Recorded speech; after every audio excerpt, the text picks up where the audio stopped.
Meron pala dalawang rice na nakalagay. Yung pala yun. Oo.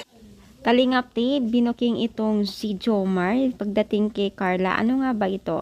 So bago natin pagpatuloy ang ating pag-support today's video, kung bago ka pa lang sa aking channel, please subscribe po, like, and pakihit na rin po natin guys ang notification bell upang ma-update po tayo tuwing ako pinag-upload patungkol sa Team Kalingap.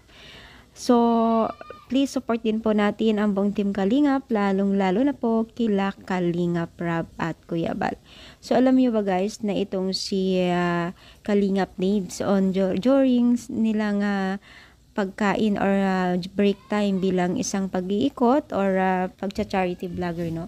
So, sa isa sa mga naging agaw pansin dito sa vlog po ni Pure Health, please support din po natin siya, ay talagang itong si Jomar at Dave na kung saan po ay talagang binuking niya itong si Jomar, no, na talagang kinilig po ang nakakarami dahil pala itong si Jomar ay naaalala niya itong si Carla tuwing kakain, lalo't pa man po kaya nakakadalawang rice daw dahil parang kasama na rin daw niya itong si Carla sa pagkainan kung siya po ay nagdadalawang rice, no. So dahil dito po ay marami pong kinilig at syempre lalong maraming humanga po sa mga Kalingap team na ito, okay boys na ito, ay talagang nagbibigay sila ng latest update at kikilig-kilig moment po sa mga taga-supporters at masugid po na sumusubaybay po sa kanilang YouTube channel at syempre kahit sa iba pang platform po, no.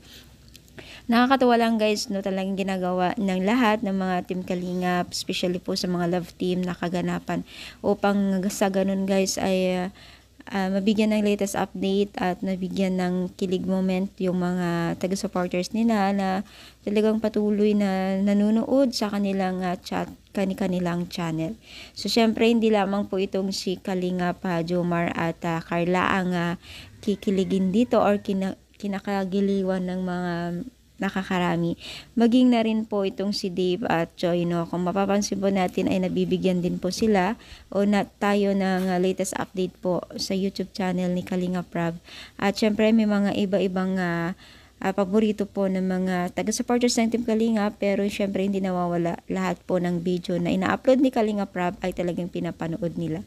Dahilan na rin po na mas marami pong pwedeng matulungan dahil nga po hindi tayo bumibitaw na sumusuporta sa Team Kalingap.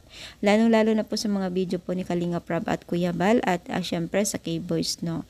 So ano yung masasabi? Kayo rin po ba kinilig dito or talagang sumusubaybay? Comment down, palike po ang ating video.